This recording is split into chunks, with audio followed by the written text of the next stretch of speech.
Black maid blocked from boarding, but one call from the CEO stops the flight instantly. You can't be here. Cleaning staff enters through the back. The cutting words came from a blonde receptionist, her smile fake and her gaze icy. The clock read 12:47 a.m., and Alana Brooks, mop in hand and her badge visible on her chest, simply took a deep breath. In Atlanta, at the glass headquarters of Carter Airlines, the white marble floor gleamed under the cool lighting of the executive hallways. The silence of the late night was broken only by the rhythmic sound of a rag being wrung and the faint gospel music playing in Alana's earbuds, until she was yanked back to reality by Prejudice disguised as protocol. She didn't reply.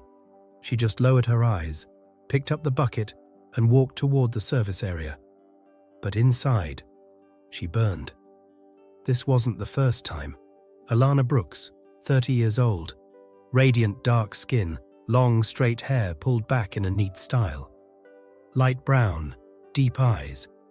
She wore her yellow uniform with white trim proudly. Always clean, always impeccable. But to the world, invisible.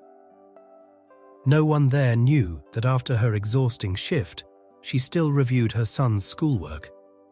That she spoke French, Spanish, and perfect English. That she had a degree in international relations, locked away in the drawer of postponed dreams. That night, like every other, she crossed paths with Ethan Carter, the company's CEO. Tall, tailored grey suit, phone pressed to his ear, hurried expression. He walked past her without even glancing. Did you see the report from Asia? They're pulling back. Schedule a meeting for 9 a.m. Alana moved her cleaning cart aside to let him through, and in that moment, like every night for the past 5 years, he didn't even notice. But her world was about to change. While cleaning the executive meeting room, she accidentally found a document left on the glass table, an agenda for a meeting with European investors. Beside it, a note highlighted in red. The interpreter is still in Paris. Urgently plan an alternative. She read the text in English, then in French, then in Italian, effortlessly, like breathing. As she gathered the papers, she heard voices in the hallway. 2 executives were arguing. If no one translates, we'll lose the deal with the Spaniards. Ethan is going to lose it. We're talking billions. Alana froze. She looked at her badge. She looked at the meeting room door. And then, at the mirror. She didn't see a janitor. She saw a capable woman. But as she stepped out to return the documents, the receptionist stopped her again. What were you doing in there? You know you're not supposed to touch that stuff. I was just cleaning and this was on the table. You want to get fired? Alana held back her tears, calmly handed back the folder, and with a cold smile, the woman pushed her back toward the service elevator. People like you don't mess with executive matters. That night, Alana finished her shift in silence. But in her mind, something had awakened. It wasn't anger. It was resolve. The next day, right at 9 a.m., the official interpreter would faint before the meeting, and Alana would be right there, waiting, ready to change everything. Alana barely slept that night.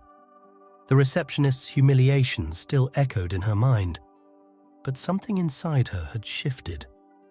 For the first time in years, she didn't feel invisible. For the first time, she felt that maybe, just maybe, it wasn't too late. At 8:42 a.m., she was already on the 10th floor of Carter Airlines, finishing up the cleaning of the meeting room. Sunlight streamed through the large glass windows, lighting up the white marble and graphite leather chairs. The table was perfectly arranged, folders aligned, imported bottled water, tablets fully charged. On the other side of the wall, nervous voices echoed. They arrived 2 minutes early. That's not a good sign. Where's Natalie? Is she late? Alana froze when she heard the interpreter's name. She recognized that thinly veiled panic in their voices. The Spanish, French, and Italian investors were being led into the main room. Ethan hadn't arrived yet, but his right-hand man was barking orders like the building was about to explode. Suddenly, the elevator doors opened. Natalie, the company's interpreter, appeared unsteady. Tall, blonde, pale expression. Pale. She was sweating. She staggered toward the door and collapsed right there, in front of the executives. Chaos erupted. "Someone call an ambulance. We have 7 minutes. Someone, please, speak Spanish." Silence. No one on the executive team spoke any language other than English. That's when the side door creaked open slowly. Alana stepped in silently. She wore the same navy blue uniform, her hair neatly tied in a bun. Her calm face hid a pounding heart. "Excuse me, I can help." Everyone turned at once. A janitor? On this floor? Ethan's assistant stepped forward. "Alana, right? You clean here. This isn't your place." She stood her ground. "I speak Spanish, French too, and if needed, I can manage in Italian." "You want me to trust a $1 billion contract to a janitor?" She raised her chin. "No. I want you to trust someone who understands what's being said." The silence was broken by a click. Ethan had just walked in. Dark suit, serious expression, phone in hand. He saw the scene, stopped, looked at Natalie unconscious on the floor, then at Alana, steady, in the center of the chaos. "Who is she?" he asked. "Janitor," one of the managers replied. But Ethan didn't look away. It was like he was seeing Alana for the first time. "You said you speak French?" he asked calmly. She nodded. "Oui, et espagnol aussi. Je suis prête." He didn't respond, just motioned. "Go in." Inside the room, the investors were already restless. One was trying to use the translator app on a tablet, frustrated. When they saw Alana enter, elegantly dressed in her cleaning uniform, they whispered something in French that drew muffled chuckles. She heard. She understood. She ignored. With a firm voice, she began the meeting. Translated every sentence with precision, every nuance with elegance. The looks started to change. The laughter disappeared. One of the French investors even raised an eyebrow and whispered to a colleague, "Elle est meilleure que la dernière."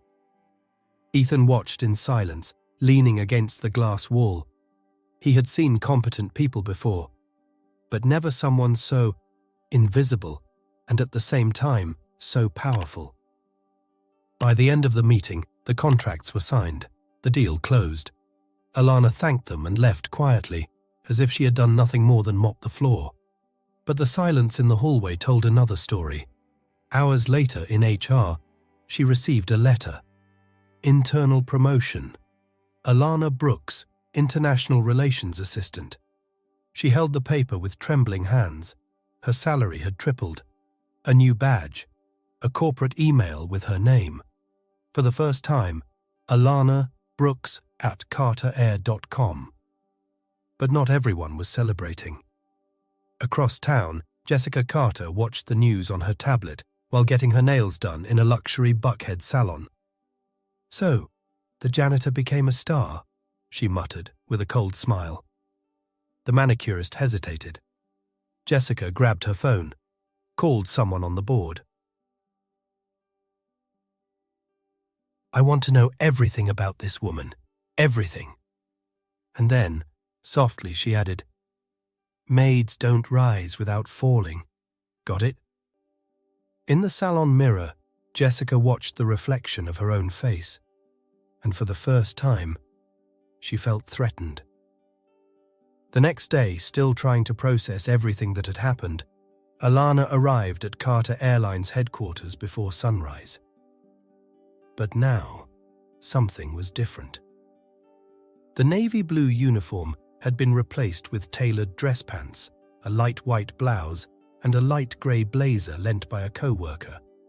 Her new badge hung from her neck.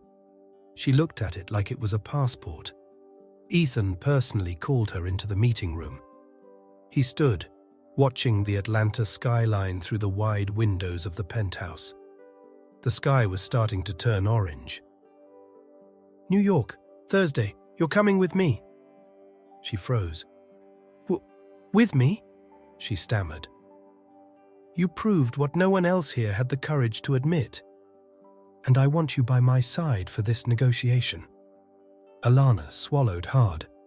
Her heart was pounding like it was about to leap out of her throat.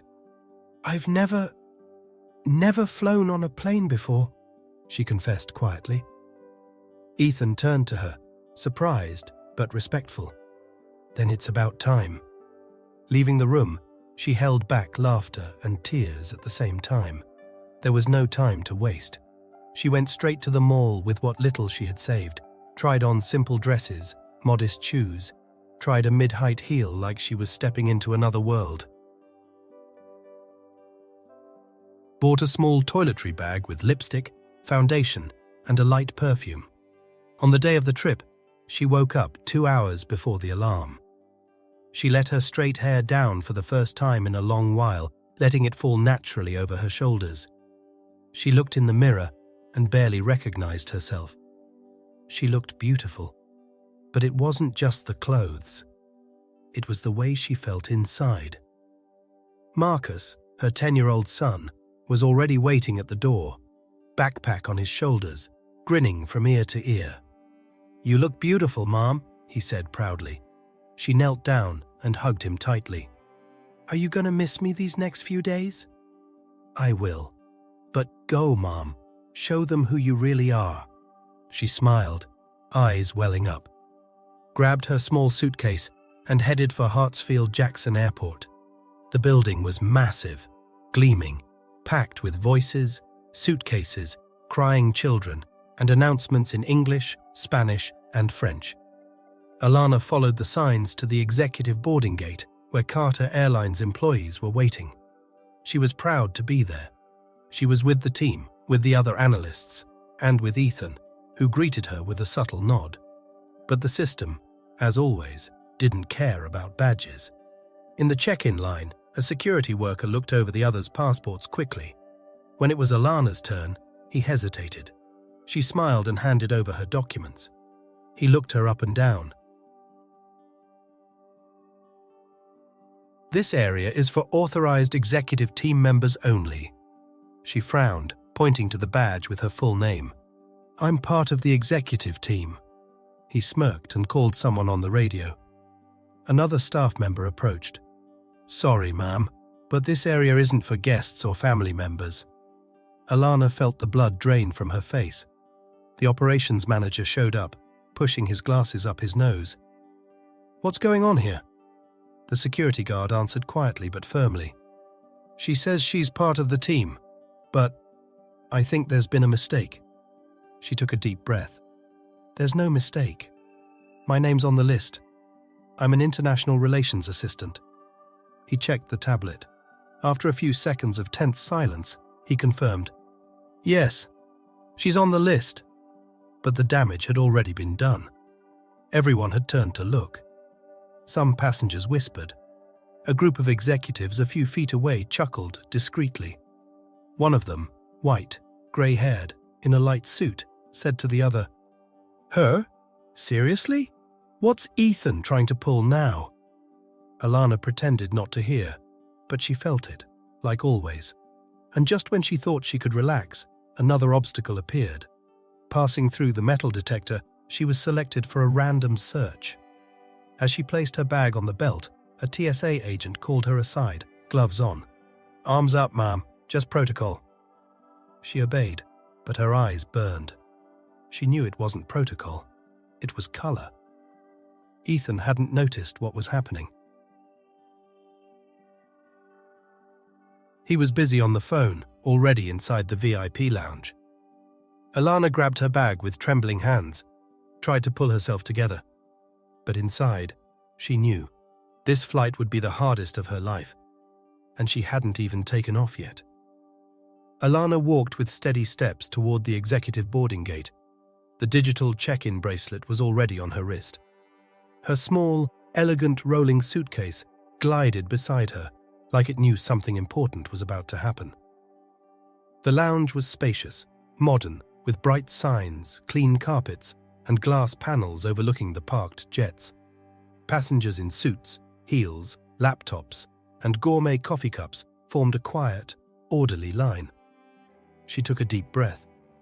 She felt proud. On the other side of the security divider, she saw Ethan ahead with the company team. He smiled from afar and gave her a subtle nod. That was enough. She was part of it now. Or at least she thought she was.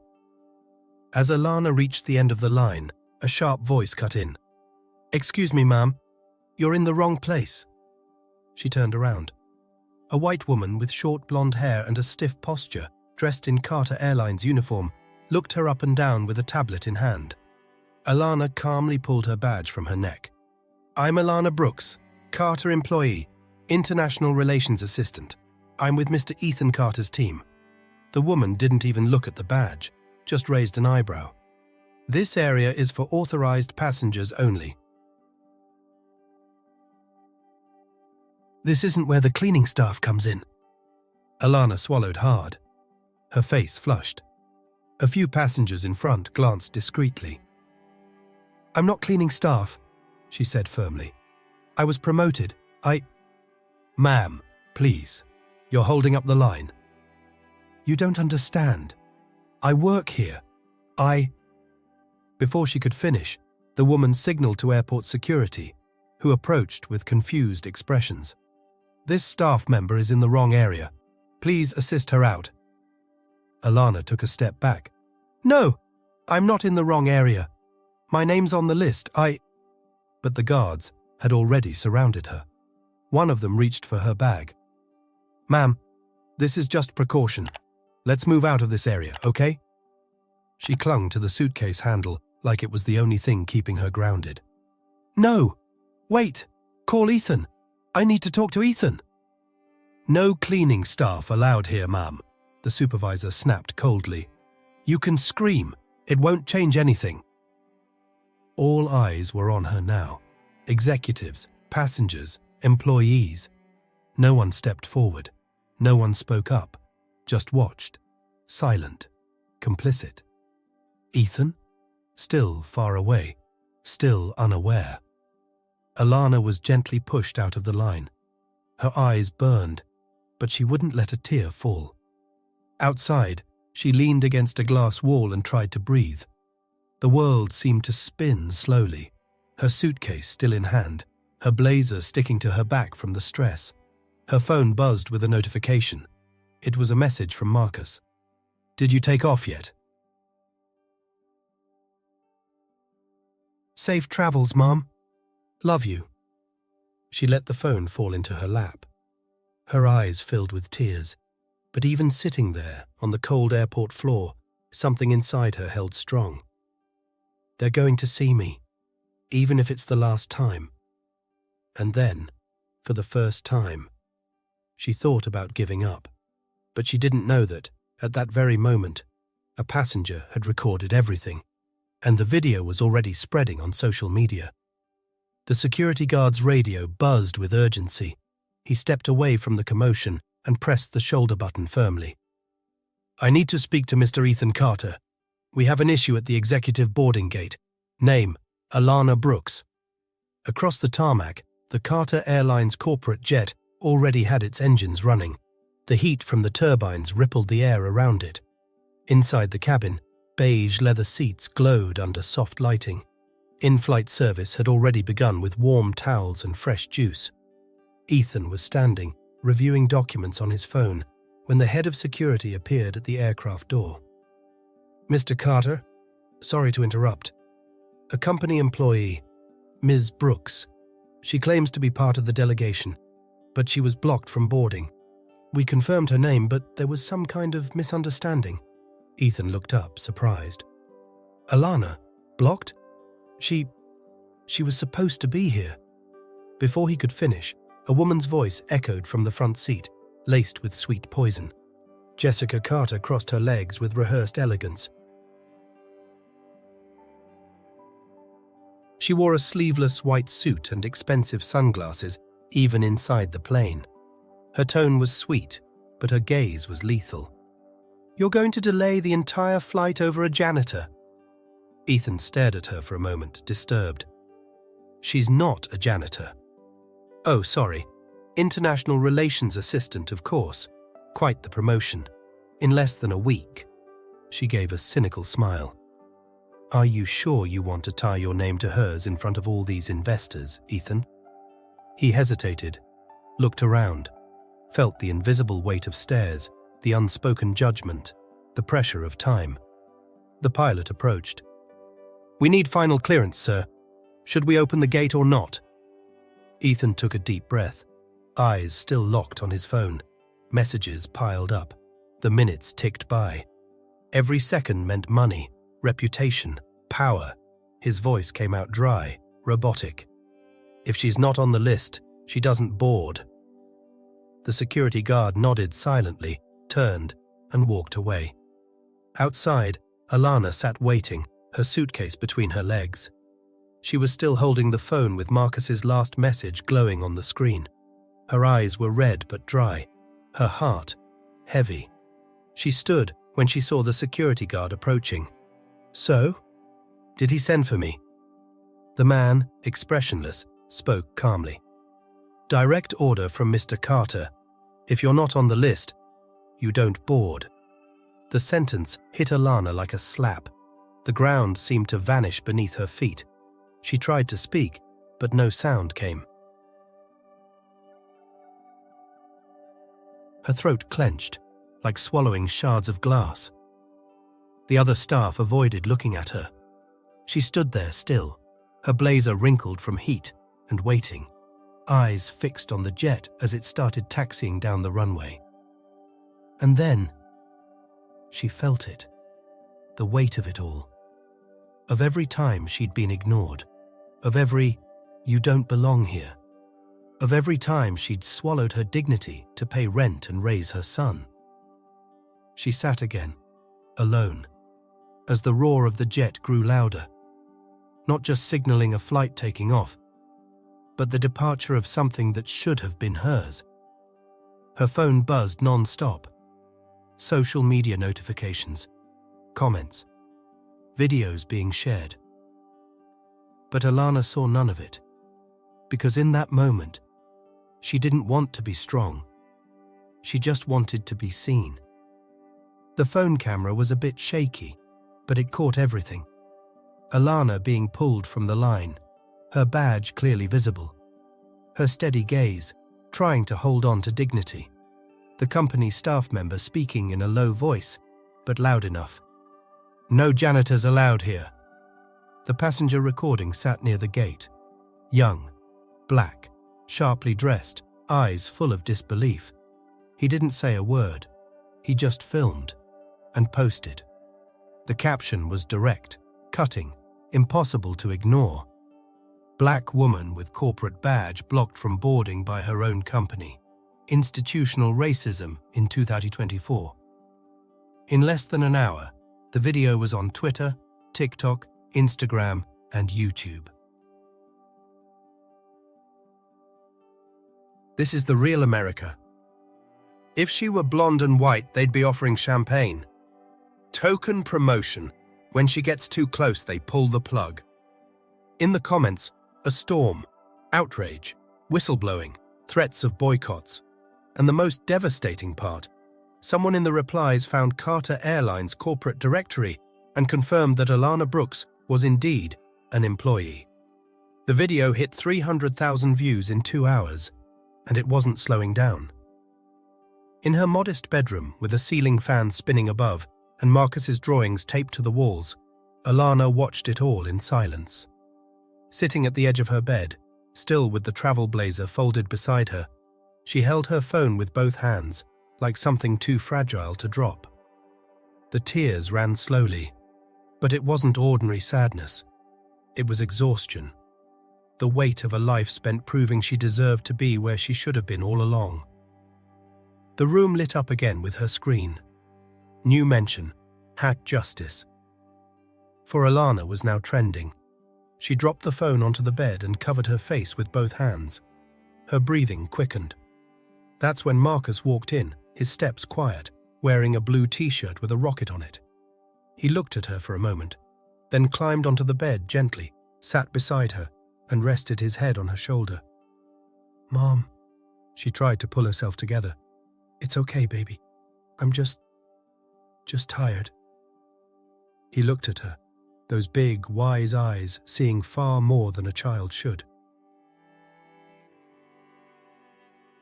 "Was it because of your color?" She froze, closed her eyes, swallowed hard. She wanted to lie, say no, say it was a misunderstanding, say the world was fair, that things would work out. But she couldn't. Her voice came out weak, barely a whisper. "Yes, baby." Marcus lowered his head. Silence. Alana pulled him close and hugged him tightly, felt his little body tremble slightly. "But listen to me, okay?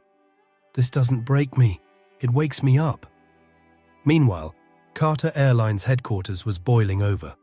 The marketing team scrambled to manage the crisis. Ethan, back from New York, was fielding call after call from investors and reporters. His face now shared space with brutal headlines. CEO ignores humiliation of black employee. Toxic culture at Carter Airlines? Billion-dollar airline sinks after racism video. In the boardroom, Ethan stared at his own frozen image on news sites. Jessica, across the table, calmly sipped a cappuccino. "I warned you mixing personal with professional would come to this," she said, with cool indifference. Ethan didn't answer. He couldn't. Alana's face in that recording haunted him like a mirror, and for the first time, he didn't know how to wipe the image clean. A notification sound shattered the silence in the cabin like a fire alarm in the middle of the night. Ethan was back on the corporate jet, alone now, on a rushed flight back to New York. Surrounded by silence and tension, the plane slowly taxied down the runway. Engines were already hot. Takeoff in less than 2 minutes. He unlocked his phone.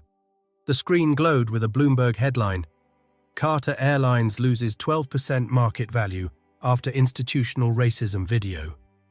Below it, a live graph plunged in real time. Another notification: Had justice for Alana hits 2 million tweets. His stomach turned. His blood went cold. Jessica, elegantly seated beside him in a leather chair, glanced sideways without a word. She crossed her legs, adjusted her sunglasses, and went back to typing on her phone. Her silence said it all. "Now deal with what you caused." Ethan rubbed his temples with both hands. The images of Alana sitting on the airport floor, eyes glassy, badge still on her chest, spun through his mind like a sentence. The pilot's radio crackled. "Takeoff cleared in 90 seconds. That's when Ethan stood up suddenly, surprising even the flight attendant. He pulled out his phone, sent an emergency command through the company's internal line. "Connect me to the control tower. Urgent." The pilot, confused, watched him through the cabin mirror. Ethan pulled a headset from one of the captains and spoke directly. "Hold this flight. Now." "Mr. Carter?" The tower's voice came back, startled. "Are you requesting an aborted takeoff on an active runway?" "You heard me. Abort, immediately." The radio went silent for a second that felt like forever. Then the reply came. "Understood. Flight suspended." Returning aircraft to Gate 3. Inside the cabin, a light jolt. The plane slowed down. Jessica stared at him in disgust. "You're insane. You're delaying a corporate international flight for an employee." He didn't answer. He just sat down, staring into the back of the cabin. For the first time, he didn't know if he was losing control or finally reclaiming it. At the airport entrance, a black car with the Carter Airlines silver logo pulled up firmly. Alana was still there, sitting on a concrete bench, blazer folded on her lap, phone in hand. She had read every message, every post, but she wasn't expecting this. The driver stepped out, wearing a suit and tie. "Ms. Brooks? Mr. Carter requested I escort you to the aircraft. Immediately." She didn't reply right away. She just stood. Her knees trembled. She didn't know if it was anger, surprise, or fear. But she took a deep breath, grabbed her suitcase, and got in the car. On the way to the runway, she looked out the window. The airport looked different. Everyday people were taking pictures. Some applauded quietly. A security guard smiled at her from afar. The car stopped in front of the aircraft stairs. The plane, now stationary, had anxious passengers inside, some standing in the aisle. As Alana stepped onto the first stair, the world seemed to slow down. At the top, a flight attendant waited with a calm expression. "Welcome aboard, Ms. Brooks." The cabin door was open. The passengers watched her in astonishment. No one said a word, but they knew what they were witnessing. For the first time, she wasn't invisible. Jessica pressed her lips so tightly they turned pale. Ethan rose from his seat. They locked eyes for a second. Then he took a step forward. "Alana, I'm sorry." She didn't reply. She simply walked to her reserved seat, sat down with grace, and pulled the seatbelt with purpose. It was as if she was saying, "Now you'll see me," from the window or beside me, but never from behind again. New York, the next morning. The glass atrium at Carter Airlines headquarters was packed. Journalists, shareholders, civil rights representatives, and employees formed a tense, attentive audience. In the back, digital panels with the company logo displayed fluctuating stock prices and press headlines. At the central table, 3 microphones and 2 empty seats, live cameras, bright lights. The low buzz of people sensing something important was about to happen. Ethan entered first. Dark grey suit, firm expression, but eyes that betrayed sleepless nights. He walked to the podium with calculated steps. When he grabbed the mic, the room went completely silent. In the last few days, this company made a serious mistake. And more than a corporate mistake, it was a moral one, a human one. He took a deep breath.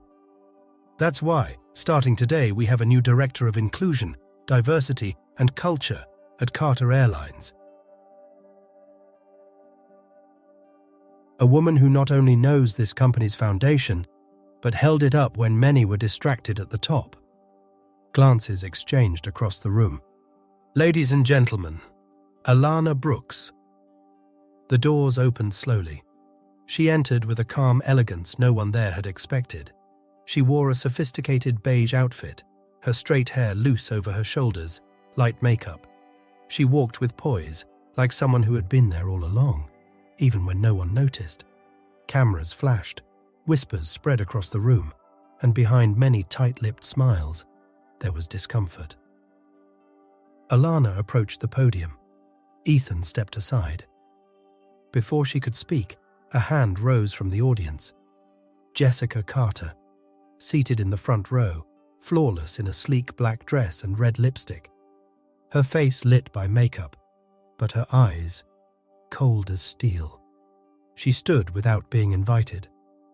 "Sorry to interrupt, but I think everyone here deserves to know. Is this appointment based on professional merit or something personal?" The tension spread like wildfire. Jessica took a step forward. Her tone was sweet, but laced with venom. "We're talking about a woman who was a janitor a week ago, and a divorced CEO who suddenly decides she's the best fit for a leadership position?" Ethan lifted his chin. "Yes, I am involved with her." The room froze. "And what does that change?" he continued.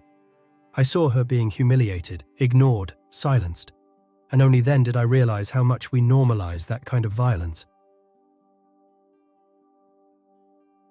She taught me more about humanity in 1 week than any committee did in years."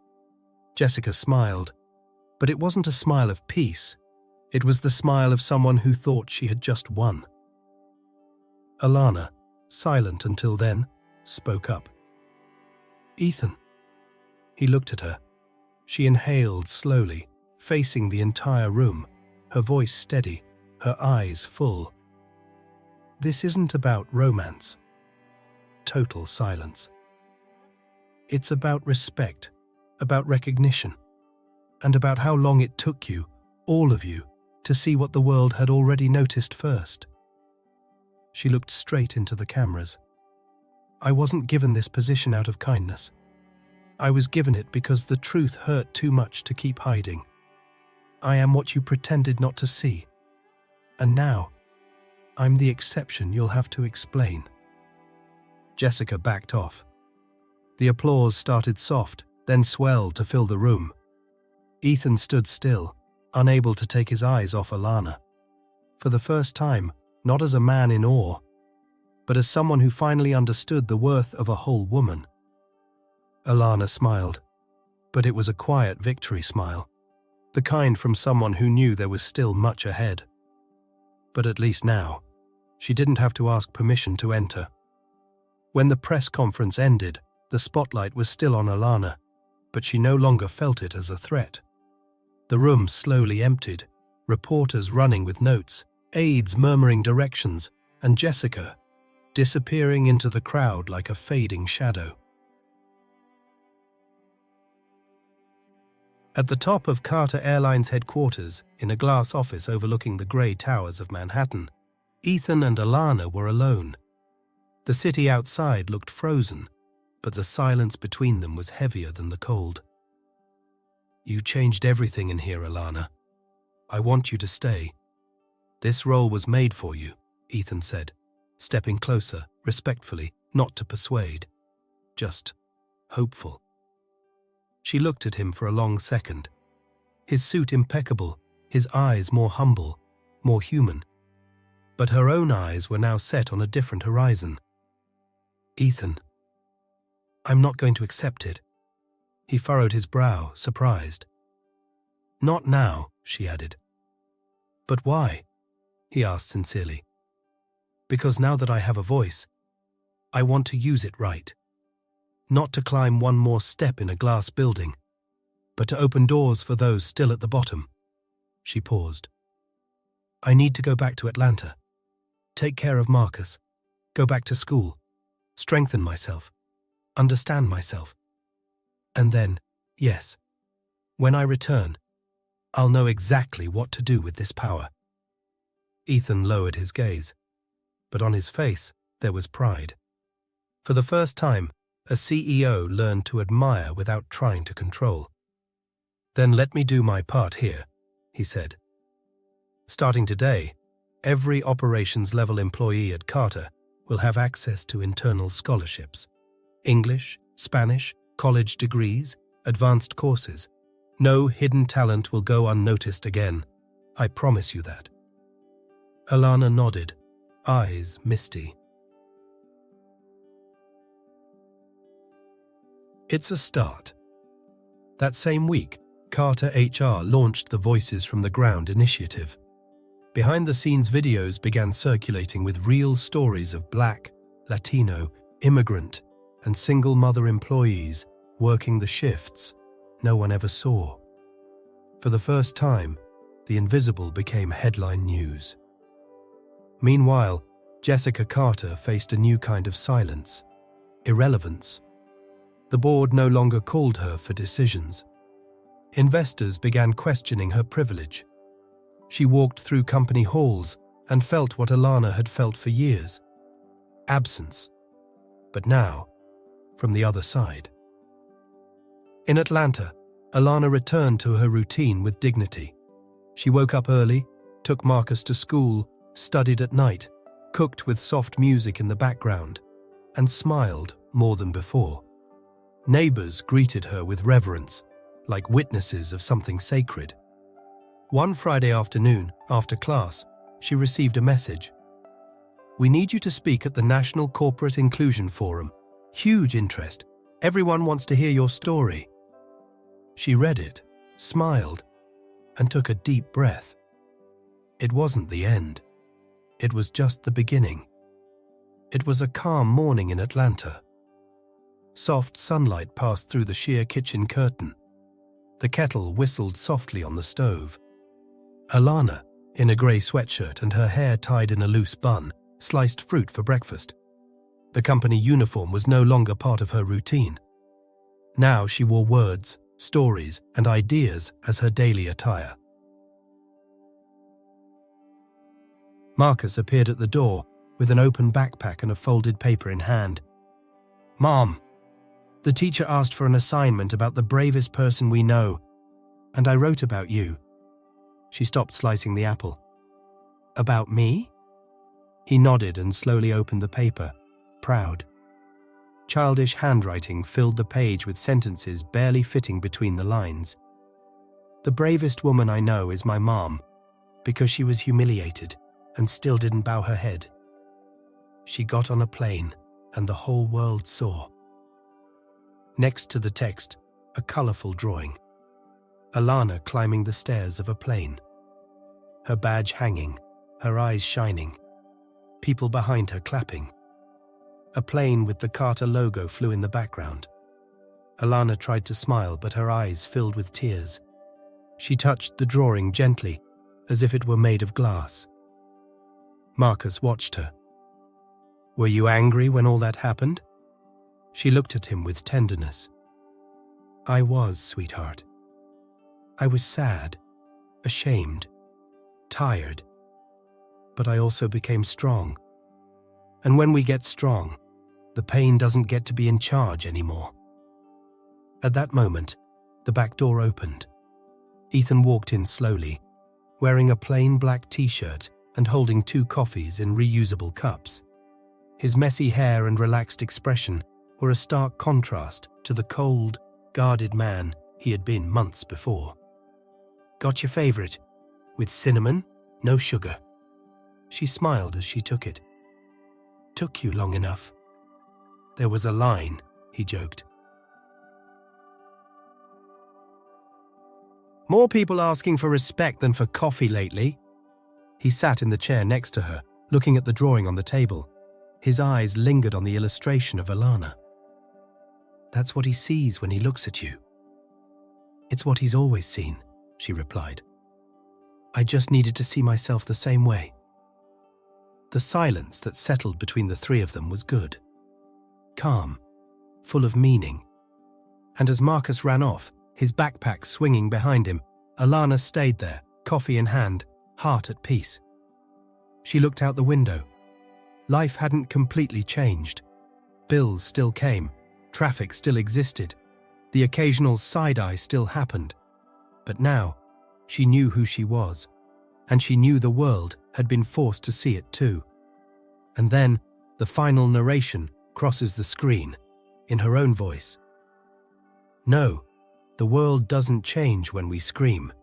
It changes when someone finally listens." Now tell me, what did you think of this story? Drop a rating from 0 to 10 in the comments. I really want to know how deeply this story touched you. If you enjoyed it, don't forget to like the video, share it with someone who needs to hear this, and of course, subscribe to the channel so you don't miss the next stories. And before you go, I picked another story that's even more moving, one that'll touch your heart deeply. It's waiting for you right now.